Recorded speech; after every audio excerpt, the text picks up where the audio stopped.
हमें पता लगाने में आसानी होती है, फिर चाहे वो आप देश के किसी भी कोने में क्यों ना बने हों। इसी अनुभूति की माध्यम से हमें यह एक नया लेसन सीमा ने सभी के लिए दिया है, और यही बात मैं 2 दिन पहले आप लोगों को बोलना चाह रही थी, पर कुछ कारण से आप लोगों की कुछ बातों से यह माइंड से उतर गया है। यह कार्य सभी नोट कीजिए, और इससे रिलेटिव जो भी पॉइंट आप लोगों के ध्यान में आते हैं वो कल जरूर लिख करके लाइएगा या फिर बोलने का प्रयास कीजिएगा।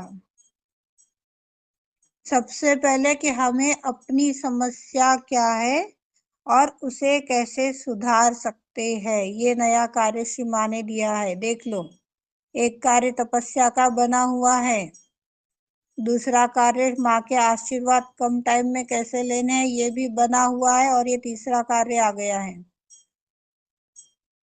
आप लोग एक कार्य ही कंप्लीट नहीं कर पा रहे हो तो ये उर्वरित कार्य कब करेंगे?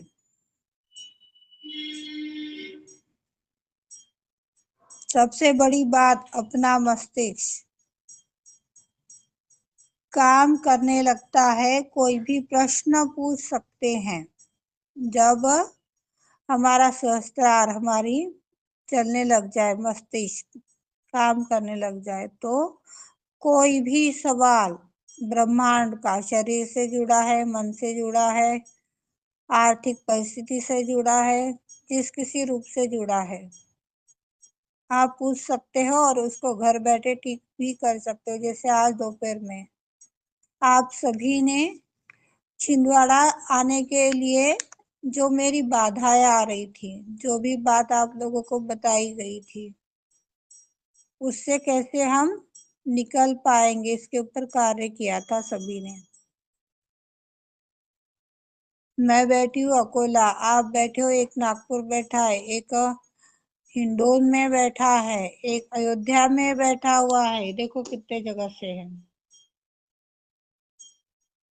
ये वानी का तो मुझे याद नहीं कहाँ पर है, हर एक जगह से अलग अलग बैठे हुए हैं, फिर भी काम बन गया, चैतन्य चल पड़ा। पर जानना जरूरी है।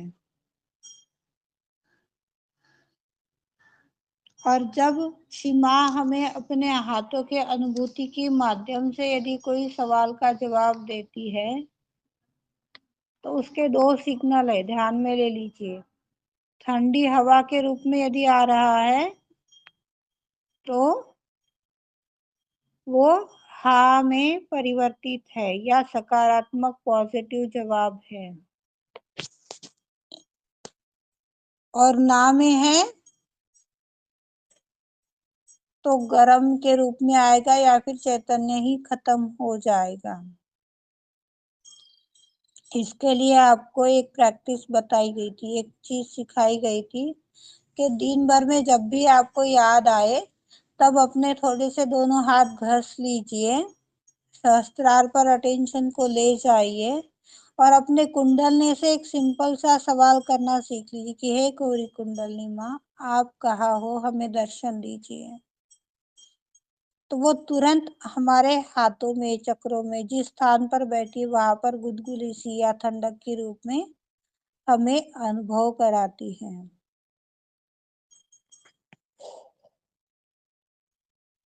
इसी माध्यम से हम आगे बढ़ पाएंगे, इसी माध्यम से हम जान पाएंगे, प्रैक्टिस कर पाएंगे। पर बहुत कम है ऐसे कि जो ये प्रैक्टिस कर रहे हैं और जिन्हें चाहत है कि हमें कहाँ है, क्या चल रहा है।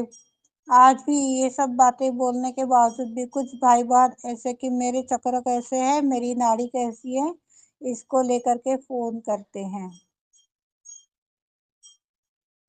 ठीक है, मान लिया कि आपके नाड़ी चक्र असंतुलित है, तो क्या आप में पावर है उसे संतुलित करने की? पहला सवाल। जो ये सवाल करते हैं किसी से भी, मेरे से करते हैं ये विषय नहीं है, जिस किसी से भी करते हैं, जहां से भी करते हैं, है असंतुलित, ठीक है, बोल दिया, क्या करोगे, कैसे करोगे? दूसरा सवाल, करने के पश्चात आपका अहंकार बढ़ जाएगा। फिर आप क्या करोगे? आप में है उतनी पावर? यदि है तो इस टाइप के सवाल आप करने को, इस टाइप के सवाल करने की अनुमति सीमा आपको दे रही है। और यदि आपके बस की नहीं है किसी भी प्रकार का असंतुलन संतुलन में परिवर्तित करने का, तो यह सवाल पूछने का भी अधिकार नहीं है। यह चीज सभी ध्यान में लीजिए और गांठ बांध लिए कि आज के बाद हम ऐसा सवाल किसी भी साधक से नहीं करेंगे। मेरे नाड़ी कैसे है, मेरे चक्र कैसे हैं, अच्छे हैं, धन्यवाद दो, और बुरा लग रहा है तो माँ पता नहीं तेरा बहुत बच्चा हूँ, कहाँ संतुलन आ गया देख लो, तो ये तो करने वाली है।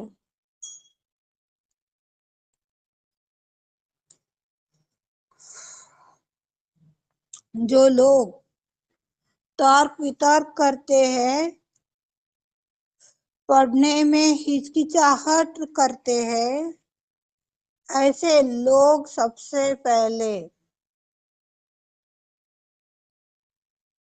जांच करेंगे क्या सही है क्या गलत है। अभी अभी मैंने आप लोगों को बोला कि आपके अंदर यदि पावर है, आपके असंतुलन को संतुलित करने की शक्ति है। अब प्रीति ने तो बोल दिया कि हमारे अंदर शक्ति नहीं है, हम नहीं कर सकते, फिर क्यों सवाल करते हो? या फिर कर लोगे तो आपका अहंकार बढ़ जाएगा। कहा था कि बात सही है, आप तुरंत उसके ऊपर जांच पड़ताल करना शुरू कर देते हो। किसको पूछूं, किसको बोलूं? बाहरी आकर्षणों में, बाहरी लोगों में उलझते सहयोग में आने के बावजूद भी एक चीज जब आप माँ से पूछोगे कि माँ विश्व में जितने सहयोगी हैं क्या वो ओरिजिनल सहयोगी हैं? ये एक सवाल यदि आप माँ से करते हो तो आपको पता चल जाएगा क्या है ओरिजिनल सहयोगी। और जिन्हें चैतन्य नहीं आ रहा है वह दो चीट, एक हाँ की और एक ना की चीट बना करके माँ के चरणों में छोड़ दीजिए और माँ से पूछ लीजिए। चीट बनाकर आज रख दी, 2 घंटा 4 घंटा 6 घंटा हो गया, अपने काम निपट गए, उसके बाद में ये सवाल कीजिएगा, माँ इस चीट के माध्यम से मुझे बताओ कि विश्व के सारे संत जितने भी सहयोगी जिन्होंने आत्म साक्षात्कार पाया है क्या यह ओरिजिनल सहजी है? माँ इस चीट के माध्यम से हमें मार्गदर्शन कीजिए, इस चीट के माध्यम से हमें जवाब चाहिए, हमें वाइब्रेशन का पता नहीं है, हमें समझ में नहीं आता है। श्री माता जी इतना एक कार्य करके आंखें बंद करके एक चीट उठा लीजिए, या फिर आपके घर में कोई सेकंड पर्सन है खुद छोड़कर तो उससे एक चीट उठवाइए और उसमें जो माँ जवाब देगी उसे फॉलो कीजिए। इतना डीपली आपको कोई नहीं बताएगा, पर सहयोगियों को पहचानिए। सहयोग के रूप में एक भेड़िया जन्म में आया है, उसको पहचानिए। एक राक्षस जन्म में आया है, पहचान करना जरूरी है, अन्यथा हम गिर जाएंगे।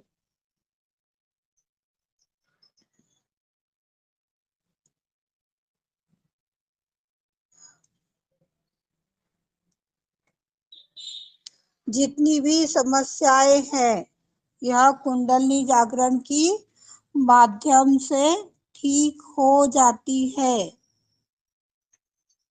फिर एक बार बोलना चाहूंगी, आप सभी को एक चीज बताई थी कि यदि हम आध्यात्मिक उत्थान मांगते हैं तो सीमा बोनस में हमें शारीरिक मानसिक आर्थिक भौतिक सारी समस्याओं से अपने आप ही निकाल देती है।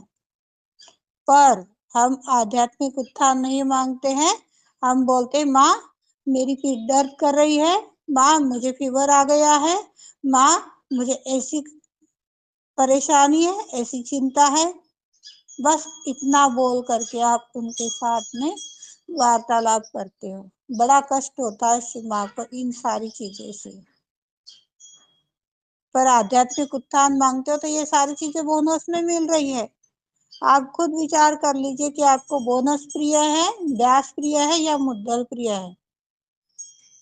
अच्छा है ब्याज दे रहा है, 2 साल की जगह पे 4 साल भी पेमेंट ना देना, मेरी तो कमाई हो रही है। ब्याज के ऊपर हम जितना स्नेह लुटाते उतना मुद्दल पे नहीं लुटाते। ऐसे ही परमात्मा को हमारे परेशानियों से कोई लेना देना नहीं है। वो अपने जैसे 1000 शरीर गढ़ा सकता है, 1000 शरीर तोड़ सकता है, मरोड़ सकता है। उसे मतलब है हमें आनंद में स्थापित करने की लिए वो सारी मेहनत उठा रहा है, सारे आनंद में हमें विराजित करने के लिए कष्ट ले रहा है। उस परमात्मा के साम्राज्य का अधिकारी बनाना चाहता है वो हम सभी को।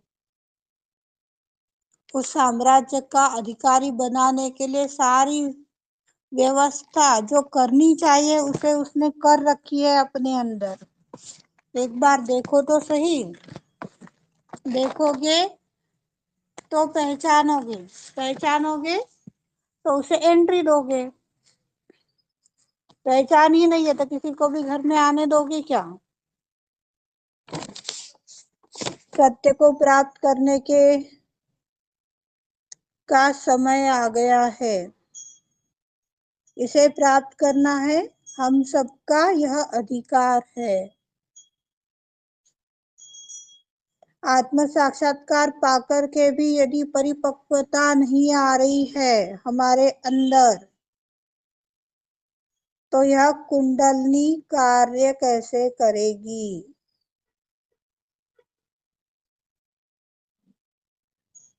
हमारी इच्छा होनी चाहिए कि हमें परिपक्व बनना है, आधा अधूरा सहयोगी नहीं बनना है।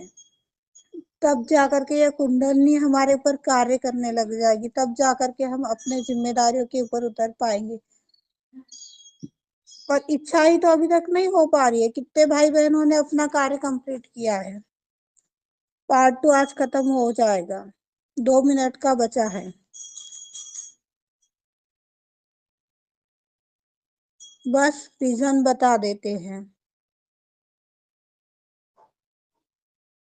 तो ये आपकी इच्छा बता रही है कि आपको कितना परिपक्व बनना है, और फिर वही माँ को कष्ट देना है या आनंद देना है। यह सारी आपकी गतिविधियां दिखा रही है। आप भले ही बोलो कि नहीं हम सीमा को कष्ट क्यों देंगे, आप हमारा तो इसमें हित है, ये सिर्फ कहने मात्र के लिए है। यदि सच में आपको लगता है तो आप कुछ करके दिखाओगे, कम से कम अपने डर पर विजय पाओगे। डर पर विजय प्राप्त करने के लिए सबसे पहला एपिसोड हुआ था चर्चा का। उसके बाद में भी चर्चा के माध्यम से कई बार आप लोगों को ये विषय समझाया जा चुका है, फिर भी व्यवहार में नहीं आ रहा है। कुछ टाइम तक दुख भी लगा, बुरा भी लगा, पर फिर एक टाइम बीत गया और सीमा ने ही जवाब दिया। जब ये लोग अपने माँ की भाषा नहीं समझ पाते हैं तो तेरी क्या चीज है, तू क्यों दुखी होती है। तब से यह विषय मेरे माइंड से डिलीट हो गया है, नहीं तो मुझे बहुत बुरा लगता था। पर इसका असर नहीं हुआ किसी के ऊपर भी, बस सवालों पे सवाल, ओनली सवाल। विचार आ रहे हैं, क्षमा कीजिए। आत्म साक्षात्कार के बाद ही सब कार्य होगा। जब तक कुंडलनी सहस्त्रार में नहीं जम जाती तब तक इस तरह की रोड़े हमारे बीच में आएंगे, उत्थान में बाधाएं आएंगी।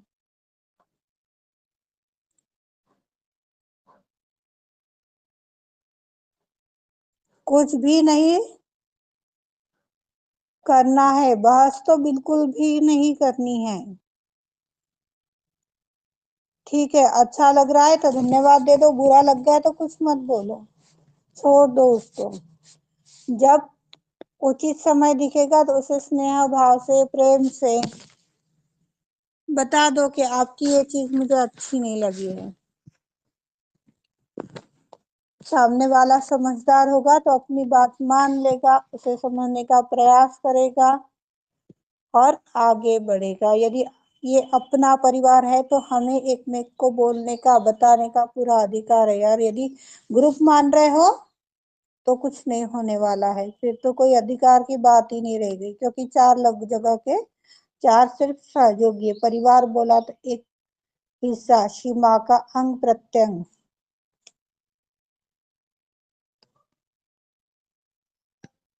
आंख बंद कर उस कुंडलनी के उदय को, उसके अनुभव को हमें देखना है। इतना गहन हमें बनना है, पर उसके लिए यह आत्मा ही कार्य करेगी। जितना चित्त आपके आत्मा पर रहेगा उतना कार्य होगा। जितना चित्त, आत्मा यानी प्योर अनहद, सहस्त्रार में जो हमारा अनहद है वो, नाभि से ऊपर का जो अनहद है यह विशुद्ध है। मोह माया से न जाने कितने आडंबरों से भरा पड़ा है। यह अशुद्ध हृदय है। प्योर अनहद जो सहस्त्रार में है। शून्य शिखर पर अनहद बाजी रे,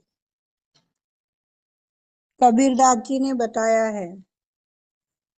यदि हम इस अनहद की भाषा समझ पा रहे हैं तो उस कुंडली का उदय भी देख पाएंगे, उस सर्वव्यापी शक्ति से एक रूप हो पाएंगे।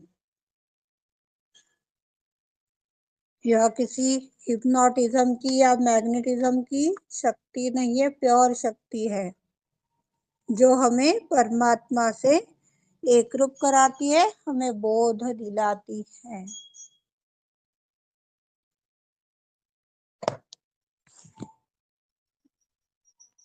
साक्षात श्री आदिशक्ति माता जी, श्री निर्मला देवे नमो नमः।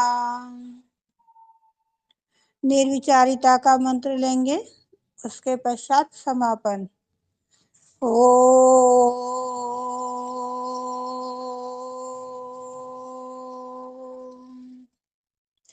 त्वमेव साक्षात् श्री निर्विचारिता साक्षात् श्री आदिशक्ति माता जी, श्री निर्मला देवे नमो नमः।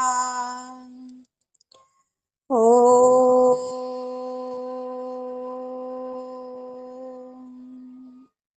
त्वमेव साक्षात् श्री निर्विचारिता साक्षात् श्री आदिशक्ति माता जी, श्री निर्मला देवे नमो नमः। ओम त्वमेव साक्षात् श्री निर्विचारिता साक्षात् श्री आदिशक्ति माता जी, श्री निर्मला देवे नमो नमः। हे आदिशक्ति माँ, कृपावंत होकर जो ज्ञान आपने हमें हमारी आत्मा के ऊपर प्रदान किया माँ, यह ज्ञान में हमें उतारिए। सर्वव्यापी शक्ति से हमें मिलाइए। जन्म जन्मांतर के लिए इस सर्वव्यापी शक्ति से हम बन जाना चाहते हैं माँ। हमारी इच्छा को आशीर्वादित कीजिए, कार्यान्वित कीजिए, अनंत कृपा कीजिए। क्षमा, क्षमा, क्षमा।